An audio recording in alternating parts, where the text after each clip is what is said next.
he would show me cartoons. Now every cartoon has a line of action to tell the story. Is the little mouse jumping forward or being punched backwards? So it's those big things that are really important, and that's what's going to make your work great. So if you don't have the big stuff correct, nobody's going to want to walk up to your piece to look at the little stuff.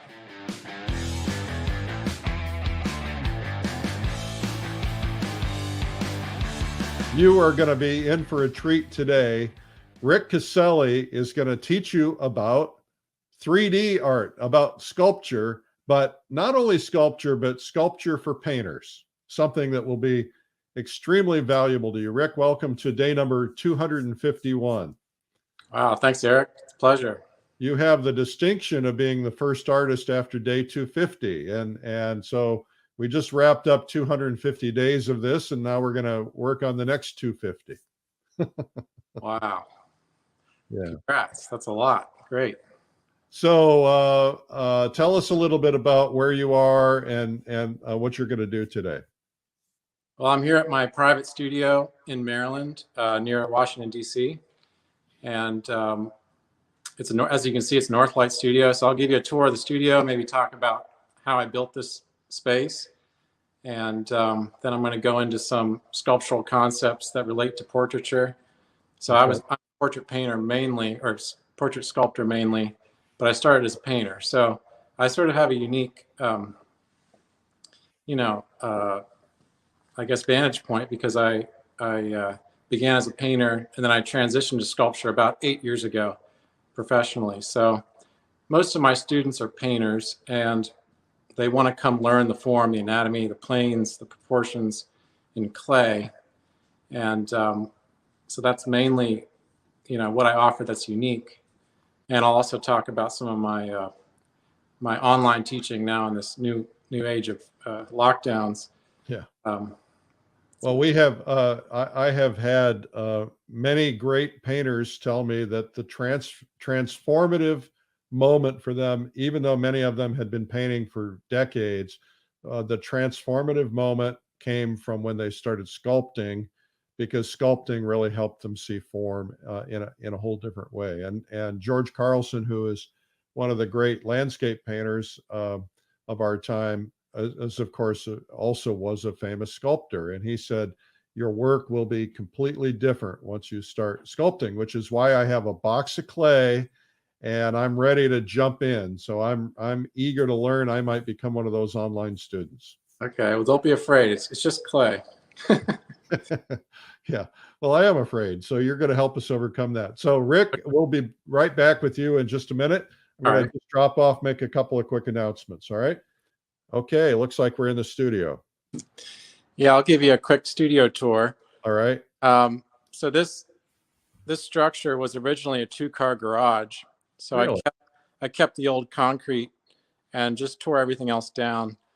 And then we built up. So the wall with the Northlight windows is 20 feet tall. And that's really key. A lot of people build studios and they have plenty of money, but they don't have the right design. So it doesn't necessarily take more money. It just takes, a good design. And what's really key is to get those windows as high as you can. Now, is that true for sculpting as well, or is that for painting, or is that only for sculpting? I'd say for both. And if you're a sculptor, you could do a skylight studio. Admittedly, my studio is a little more like a painting studio because the windows are vertical. So the light is going to come in, from the side and break across. But I block off those lower windows, and it trickles down from the top pretty much. But yeah, just get them up as high as you can. That's all I can say. And get it north or northeast facing. It's a very ambient light. You can see I don't have to turn the lights on during the day. Yeah. I have my big barn doors here in case I need to move large pieces in and out of the studio. So how large will you sculpt? Well, this is 12 feet tall, so I'm limited to that in this studio. But I didn't want to be limited to a regular sized door. So anyway, I got that idea from Daniel Chester French, his studio. Here's some of my paintings, actually. So again, I started as a portrait painter, indoor and outdoor portraits. Very nice. Here's some of my portrait sculptures in plaster and resin and terracotta. Now let's talk about that. Yeah. The differences between the various things that you would sculpt in plaster, resin, terracotta, etc. What's the pros and cons of each of those? Well, for me, I mainly sculpt everything in clay first. And then it'll either be fired in a kiln, like a terracotta, or if it's a plastiline head, I'll make a mold of it and then have it reproduced into plaster or bronze, or this is a resin cast. So I mainly do it through mold making, not through firing, but sometimes I fire a few pieces here and there. And I'm not really a stone carver. I don't carve. So my pieces are made in clay. What do you use? You say clay, but there's different kinds of clay. I've learned since I've started sculpting. There's that you use oil clay. I generally do. And this is oil clay here. This is a little sculpture of my daughter. And you can see this clay, it never dries out. So it can just sit here, and until I'm done, it'll be there ready to get molded later. So you say it never dries out, but I don't mean to challenge you on that, but I had done a small piece and it was a small, thin piece, and it got very brittle over time. Is there a point at which it does dry? Sometimes it can crack and the oil can ooze away from the, the solid mass of the plastiline, but you can usually heat it up and reconstitute it with more oil. I would say that it usually takes 10 years for it to start to really maybe separate, but it depends. There's a lot of different oil-based clays out there, so I don't know. You have a particular preference that you use? Yeah, I have a variety of clays. Here's a piece I'm working on, and she's done in the Roma Plastilina #1.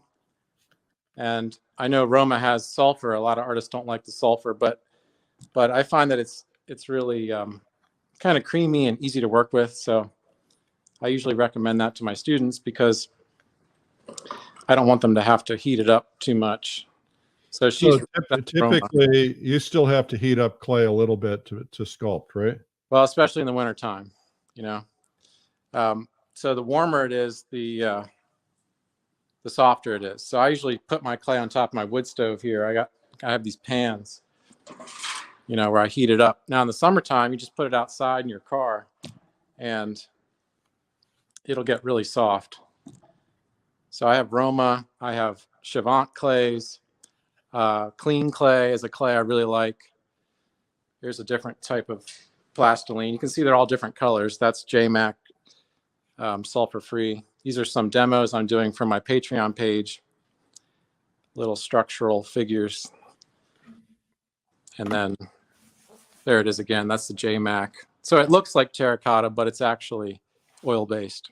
Now, when you sculpt a head like that, what do you put it on? I've heard so many different stories. I've heard people say you can just kind of wad up some newspaper and build around that. I've heard people say that you need a wire infrastructure. What typically do you do? Yeah, I would definitely have some kind of pipe. I mean, this one has a threaded rod inside of it. It's not a very big sculpture, so it didn't need a lot. Others I use, plumbing pipe. But do you have to have, is it just a pipe, or do you have to create something that creates the shape of a head? Yeah, a lot of times I'll have wire on top of the pipe. Now, somebody told me to do this. What I did is I took a pipe and then I took a wig head. And somebody said you can take a wig head and put clay over that. It doesn't seem very, seems like it's going to be awkward, but I did build it. I don't know if I'm going to use it. Yeah, I'd say with that, just make sure it's really lean, really small, because you don't want to run into that foam. And that's where I prefer to have more clay than filler. Although when you get into bigger sculptures, you do need to use foam because the weight is so massive. Like like her drapery down here, you know, I have foam in there to keep it lighter because otherwise it's too much. I see. You know, it's too heavy. So, Okay. but you can see my pipe in the back. That leads to a wire skeleton that holds her up. So she's really dependent on that pipe for support. Right. And then the wire skeleton, I assume, goes down into the arms and so on. Yep. Yep. Every finger has a little wire inside it. So I like my clay soft, but you have to support it with something. All right. Terrific. So I don't know anything else about the studio. I've got shelving to store stuff. As a sculptor, you just need more strong shelves than normal. And then my wood stove, this is my main heat source. And I find that that's plenty in this space. This space is 28 by 28 feet. So I just have that. And then I have an air conditioner through the wall. Uh-huh. Sure. A lot of people ask about that. Okay. Well, I'm excited about this. We'll go ahead and let you get rolling on what you're going to teach us today. Okay. All right, let me get this closer. So here I have my newest planes of the head. And I know some of you have seen planes of the heads, you know, for purchase online. And I've done several of these. Whenever I teach a workshop, I do another one. This one I started for the Portrait Society of America. And I think what I'm going to do is perfect it and then cast it. So on my website, I have it for sale, precast special. If you order before December 15th, you save $50. So it's just rickcasali.com/planeshead. And what I'm going to do is explain briefly what I put here and why I put it here. So let me grab my calipers. Try to get this closer for you. Whoops. Everything's backwards. All right, here we go. Sorry. Oh, there we go. Okay, so one of the main things I see in portrait painters and sculptors that they miss is simply getting the whole of the head, understanding the entirety of the head, the front of the face and the back of the head. So, you know, one of the things you notice when you pick up a skull is just the flare, you know, from the chin to what's called the parietal eminence up here. So make sure you get that flare, and it's like every drawing book, they put an egg shape, a chicken egg. Yeah. And that might seem elementary, but I can't tell you how many times I see sculptures where there's not enough width at the top of the head. So just think formally, as human beings, we have a big brain and we have a delicate face. And that's different from other mammals. So that's kind of the essence of who we are. So make sure you get that nice egg shape and put it on a nice, healthy cylinder. So then remember the neck, before you get into all these little muscles, the neck is just a cylinder. So in this planes of the head, I've kept one side very geometric, and the other side is going to be more organic. You can kind of see those smaller fleshy forms. So you get up close here. And usually fleshy forms are what gets you into trouble. Okay. So you can learn all the anatomy in the world, but if you don't have an understanding of the geometry of the head, then you're not going to know how to organize it into something useful. So that's why I'm leaving this side very geometric. Let's see. All right, I'm getting used to this program. Yeah, everything's backwards. Yeah, everything's backwards. So just think of geometry as the great organizer of the anatomy. And that's why Greek sculpture looks so soundly created, because it's very geometric and it's very mathematical. So I would say, you know, the main thing in a portrait is the action. what's the pose? So if you're sketching in charcoal, you might just draw a vertical line, maybe with a curve to it. Certainly with this figure, I want to draw a really long line from the head down to the toe. And with a portrait, it's the same thing. You have to think about what's the direction of the form.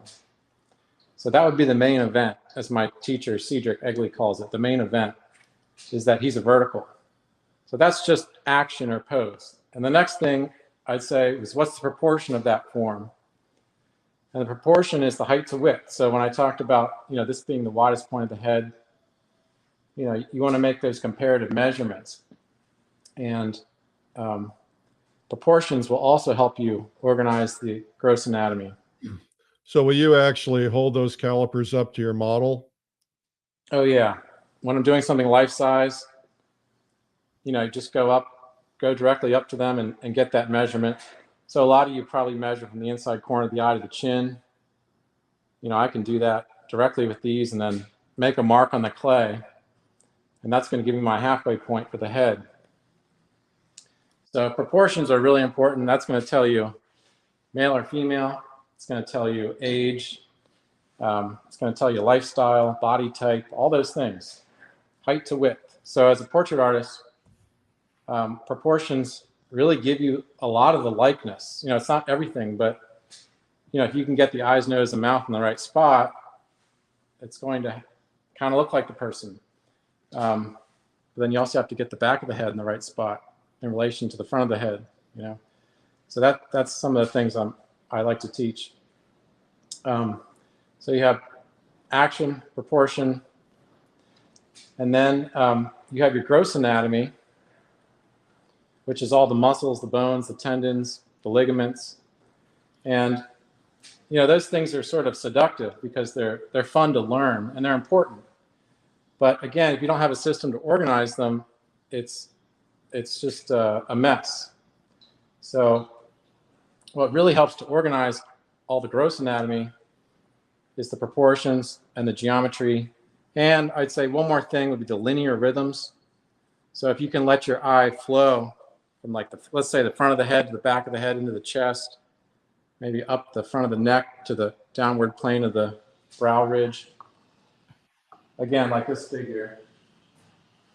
The only way to get things in the right spot is to move your eye in long patterns to see the relationships. Stephen Assail always talks about that as creating a flow line through the design of your figure. Yeah, we call it a line of action, and it's something John Ebersberger taught me in high school when he would show me cartoons. Now every cartoon has a line of action to tell the story. Is the little mouse jumping forward or being punched backwards? So it's those big things that are really important, and that's what's going to make your work great. So if you don't have the big stuff correct, nobody's going to want to walk up to your piece to look at the little stuff. And I think little stuff is very dazzling up close, so it gets a lot of attention. But again, you want to be, one story that comes to mind is I was in the National Gallery with my teacher, Cedric Egley, and there's Thomas Eakins paintings on one wall, and then there's Sargent paintings on another wall in the same room. And it's almost not fair, but he was explaining to me, wow, that he said, he didn't think about it. He just said, it looks like the Eakins clients have been sitting there for 3 hours, whereas the Sargent clients looked like they just sat down and said hello. So there was a freshness to the Sargents. And he equated that to, the overall geometry and the expression of the figure from the ground up, as well as the pink coloration to the cheeks and everything else. But it just looked like Sargent was talking to his models, whereas Eakins was kind of approaching them like a still life. So anyway, I don't want to get off on a tangent on that, but. Well, I think your point about the basics is really true in painting as well. It's if you're doing a landscape painting or a figure painting, you're really starting out with big shapes or big planes. So it really is very similar, I would think. Yeah, like what's the main event? is it the light smacking up against a barn, you know, the big shadow of the tree. So I would start with the biggest thing you can and take that part of the painting very seriously before you get into the smaller things, because all the smaller stuff is dependent on the big statement. So speaking of big statements, in the geometry, you know, you can liken a head to a house. And this is an analogy that's really helped me, that a house has a rooftop, like a dome, has a side plane, it has a frontal facade. I suppose it has an underneath plane at the basement. But what you can see here is the division between the top of the house and the side of the house at the temporal ridge of the skull. So we call this the gutters of the house because it's showing you that division. So in this lighting, you know, the side of the house is in the shade or the halftone, whereas the top is very bright. So every form change is a color change. So what you can do is find that temporal ridge and then continue it right down to the side of the cheek into the chin. And that's a pretty classic plane change. You'll see it in Vanderpool. You'll see it in the Bridgman books, where he's dividing the front of the face from the side along this, I call it the zygomatic major, into the triangularis muscle. But essentially it's the front of your jowl, you know. As we get older, we get a little more front plane there. How important is it to learn anatomy, learn the names of the muscles? Is that yeah, critical? I think it's important because when you have a name, if you catalog the muscles in your head, and when you say the name to yourself, it conjures up a certain shape, a certain muscle. But again, you have to have a system to organize it. So as far as gross anatomy, just try to learn like 2 or 3 muscles a week, and it's accumulative. So you don't have to learn it all at once. I mean, it'd be nice if you could just download it into your brain with a memory stick, but you can't. That's coming. That's spooky. Google actually says it's possible. Oh, so just pick up a few things each week, and you know, if you have to teach anatomy, that's really how you learn it, because you have to actually explain it to people. So I'm still learning little muscles that I didn't know about, but there's some big ones in the artistic anatomy realm. So that temporal ridge is a good landmark. You know, this side plane roughly follows the zygomaticus major. This smaller one will follow zygomaticus minor. And then if I squeak this over into the light more, this will be the front of your masseter muscle, that chewing muscle on the side of your jaw. So you can see how the planes relate to those landmarks. I would think about the center of the face like the keel of a boat, and that's a phrase I'm stealing from my teacher Cedric. But you know, his father was a portrait artist, but he also built wooden sailing boats, and he was very sculptural in his thinking. So his father Bjorn Egli really influenced Cedric's ways of thinking. But Cedric would say to me that the center of the face is like the keel of a boat if you put it down in the water. So there's a ridge in the middle, which obviously is the nose, but also the projection of the teeth. So, you know, when you do a nose, think of it in planes, having a nice, healthy side plane, a skinny front plane, and a corresponding side plane there.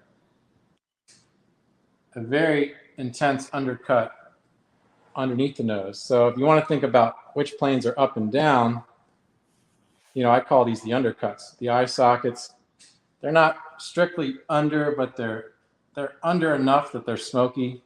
You just want to think about your eyes being shaded. Under the nose, you get that nice shadow. Upper lip, usually darker than the lower lip because it's going under. And then certainly underneath the bottom lip, you'll get a nice shadow, and the jawline. So That's another way to break down the head. There's all kinds of ways to break it down. But that would be up planes and downward facing planes. I just call them undercuts. Because if you're doing a painting, you mix up your shadow color, then you hit those undercuts, and you're going to have, it'll kind of look like a skull, you know?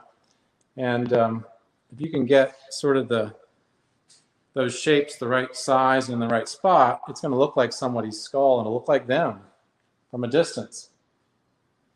And that's So kind of, what is the key to getting likeness? well, I'd say mostly proportions. Beyond that, I would look at how people move, how they tend to sit, how they tend to stand, and that's going to determine how you pose them in your portraits. So, you know, you don't want to pose a very active person crumpled up on a couch. You want to show them who they are. So you might want them standing, looking very alert. If someone's they kind of have loose joints and they like to lounge around, well, maybe they're the type you want to drape over a couch. So I think the way you pose people is important. Also, the way you light them, the way you let the light fall across their forms will either highlight their forms or it'll obscure their forms, depending on how you do it. So I think lighting is important. Posing, finding the right chair if they're going to sit, finding the right clothing. Definitely. So how close, if you were working with a model Yeah. and doing a portrait like this, where would you be? Where would the model be? They'd be right there beside you? Yeah, they'd be right next to the head, and then I'd be running far away to look at both of them, and then running up and doing something, and then running back. Like sight size. Pretty much, yeah. But again, staying very active and stepping back a lot. I mean, I'm talking every 15 seconds, maybe step back. And so when you're turning, let's say you're turning your turnstile there so you can see the side. Yeah. How do you deal with that with the model? Do you walk off to the side of the model and look and then turn that, or do you turn the model? If I'm by myself, I'll oftentimes wheel my stand around the studio.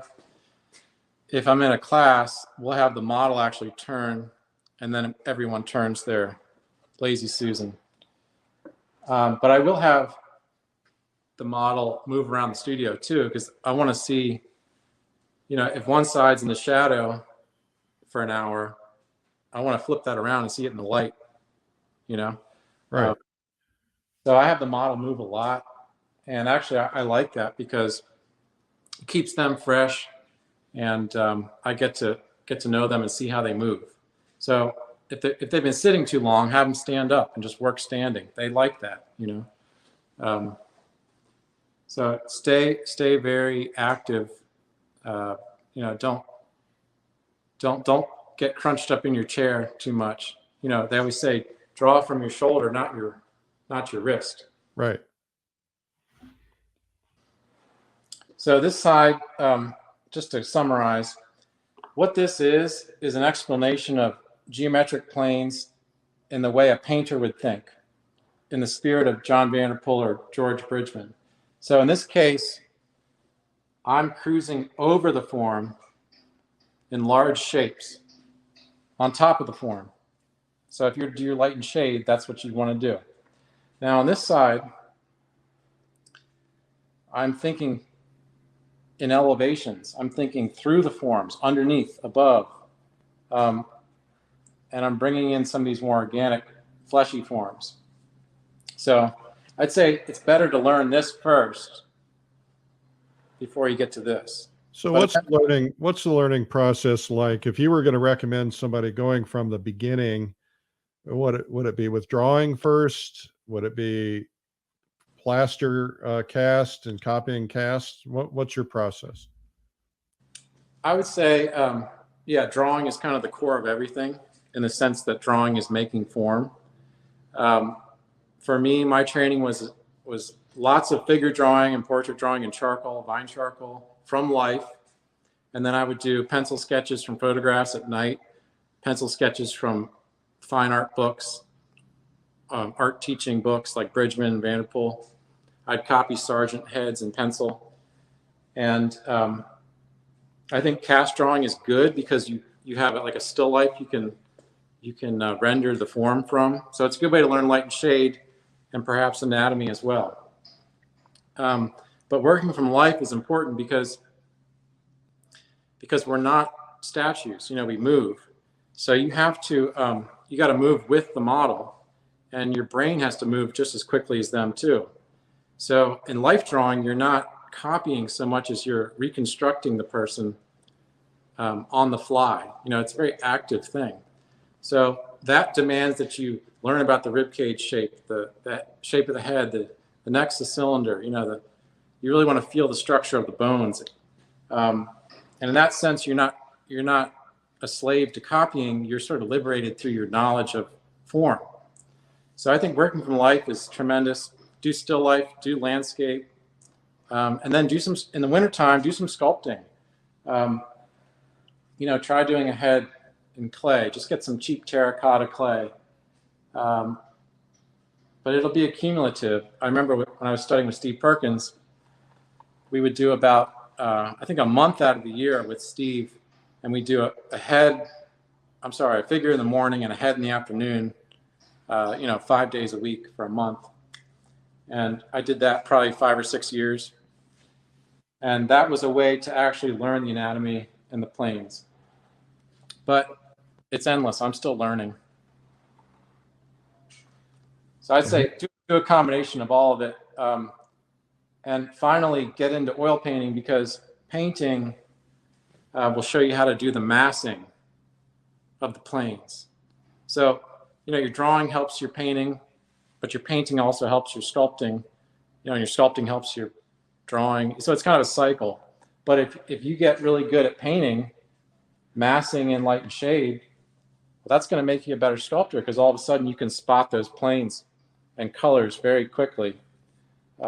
So it's all interconnected if you're creating form. Now, if you're just copying stuff, it doesn't really matter what you do, I guess. But if you're interested in reconstructing reality and boiling it down to its essence, which I think is what the great masters did, then each discipline helps the other.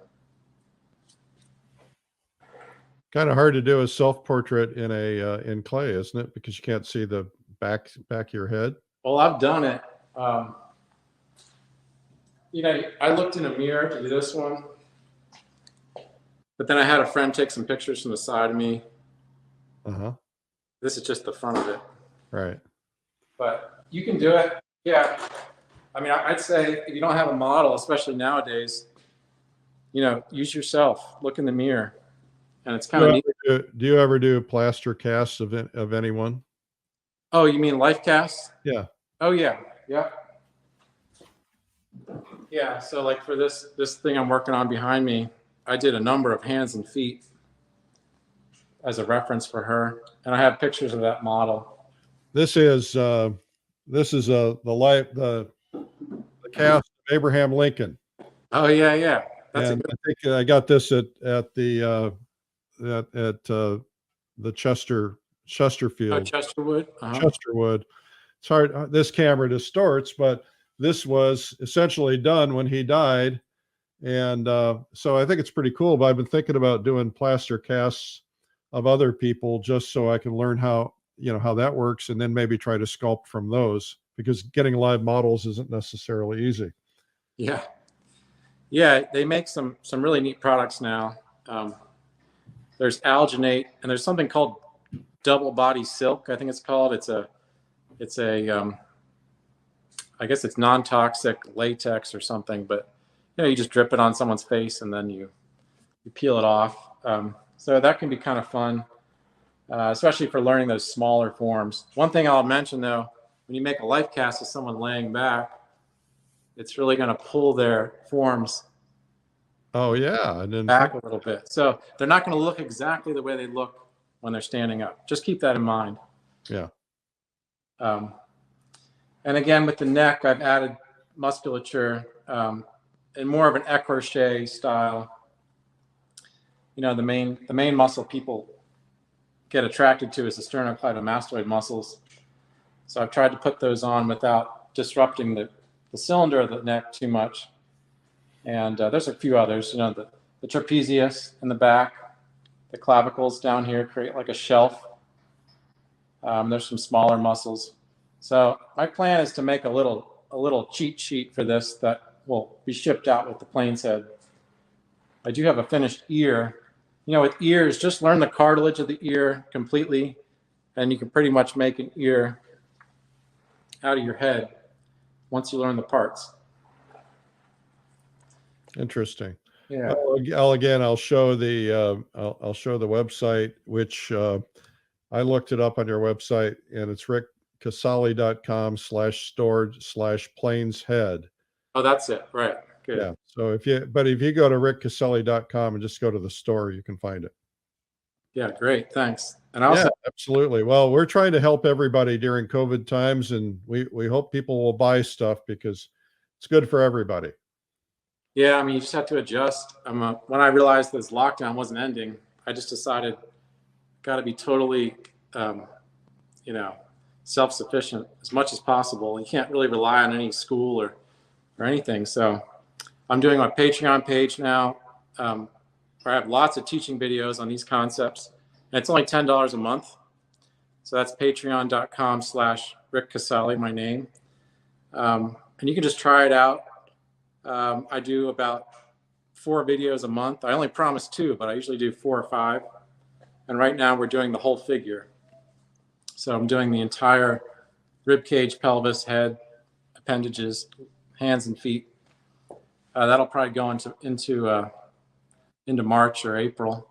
And then I have a workshop coming up that's sold out in person, but you can take it virtually through the Zoom app.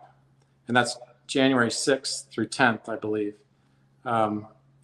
And you just go to my website, rickcasali.com/classes, and that'll give you that figure workshop link. Yeah, terrific. Well, I would highly recommend it to anybody, any painter who wants to learn to do better portraiture, better figures. I think it's going to inform your work. And quite frankly, I think even it would inform your work if you're a landscape artist. And plus, you'll have something fun. You'll be learning something new. Yeah, they say if you can sculpt a figure, you can do anything, you know? So there's the great debate, right? Which is more difficult? Painting or sculpture? Yeah.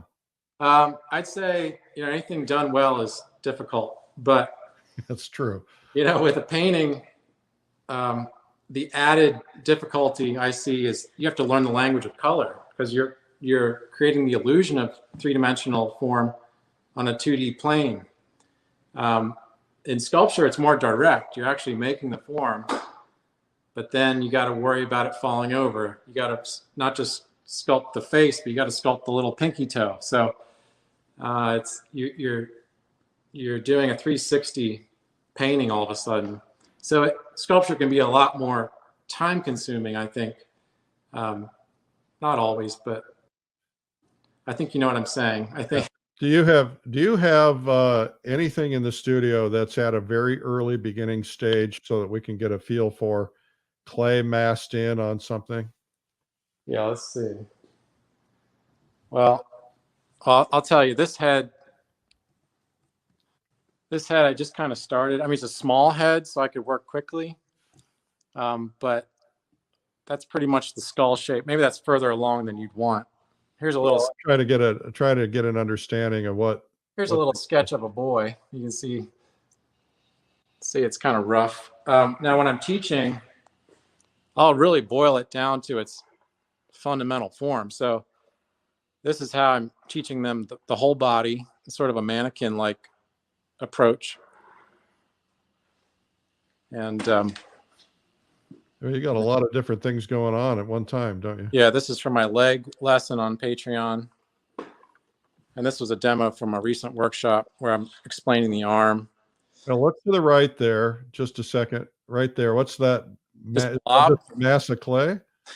So this is, you asked about armature. This is clay on a wire armature for a head. So I'm tearing that down to use it for my big figure over here. This is the small figure I did in preparation for this larger one. And she's called the Dreamer. Once you've done something in the oil clay, do you keep it forever, or do you, once you've done your cast, you reuse the clay? No, once your cast is done, then you tear it down. Oh, what a disaster. Yeah, that's somewhat liberating. And do you make your own plaster casts, or do you send them out? I do my own casting a lot, but because I started as a painter, I never really learned to make my own molds. I know that the principles involved, but I don't really trust myself. So I do contract my mold making out to other sculptors. And bronze casting, I have to contract that out to a bronze foundry because I can't pour bronze here. But I pour plaster here and I pour resin in the studio. Okay, cool. Yeah. Well, there's so much to learn. It's fascinating. Great. Well, I'm happy to share it with everybody. Well, I've really enjoyed this today. It's something that those of us who are painters don't think about. And I'll tell you what got me excited about 3D is I've got a friend by the name of Richard Taylor who runs a company called Weta Workshop in New Zealand. I took a group of artists to New Zealand to meet there. They did, Lord of the Rings, and they, just, hundreds of films, and they do a lot of the costumes and a lot of the molding. And anyway, he has a team of sculptors who do nothing but sculpt for masks for the movies and things of that nature. And so he decided he needed to keep them busy during times when most movie companies lay people off, and he wanted to make sure he kept his people employed. So he would have them sculpt things for their own joy, and pay them while they were not working on any other projects. And then he built a sculpture garden outside of Wellington, which he took me to as a guest. So he's got this massive, probably 30-acre property filled with unbelievably beautiful sculptures. It's all private. He once in a while he'll do a fundraiser or something there, and you'll see sculptures from Lord of the Rings or The Hobbit or some of the other films. It's mostly fantasy sculpture, and it just got me so excited about it. And then he took me into his studio where he does sculpting and kind of showed me the ropes and got me excited. So that's one of the reasons I'm pursuing this now. Wow. Yeah. I mean, a lot of my students are in special effects, or they make video games. They sculpt everything on the computer. So I really like those students because their livelihood depends on learning this stuff. So yeah, it's got to be good. It's more immediate. It's more intense. Yeah. So are you mostly doing commission work? Are you doing things that you sell in galleries? How do you make your income? Teaching? Yeah, all the above. I mean, I have small pieces that I sell in galleries locally, and in Provincetown, Massachusetts. And then I have bigger commissions that are more long-term, like this figure. And she has a sister to her who's being molded right now. So they're both going to be bronzed. So commissions like that, and also portrait commissions. I'm actually about to do 3 portrait paintings in the new year. So I will be back painting. And then I do teaching. Teaching's usually about 30% to 40% of my income. Mm-hmm. It's surprising sometimes how much it is. But now I'm teaching online, so that's good. And, well, I'll encourage everybody to go to your website, rickcasali.com, and check out. You've got a store there. You can get, would you say you've got a special on the Planes of the Head pre-cast? Yeah, if you order by December 15th, you'll save $50, and I'll give you free shipping to the U.S. mainland. So I call that the precast special, because you're buying it before it's molded. Yeah, well, it's going to get done. Yeah. Oh, yeah. Yeah. I'll put my order in today. Okay. All right. Hey, appreciate it. Yeah. So we got, by the end of the day, we'll have 10, 12,000 people who have seen this on different platforms. So hopefully we'll help you sell a couple of those. Oh, well, very grateful. Thank you. Yeah. Well, be grateful if it works. Well, Rick, thank you so much for being on today. I really appreciate you taking the time and showing us a little bit. Where is there a place that is a kind of a place where people buy sculpting clays and tools? It's kind of a resource. Oh yeah. So I really like Sculpture House. They're in Florida, sculpturehouse.com, and also the Complete Sculptor in New York City.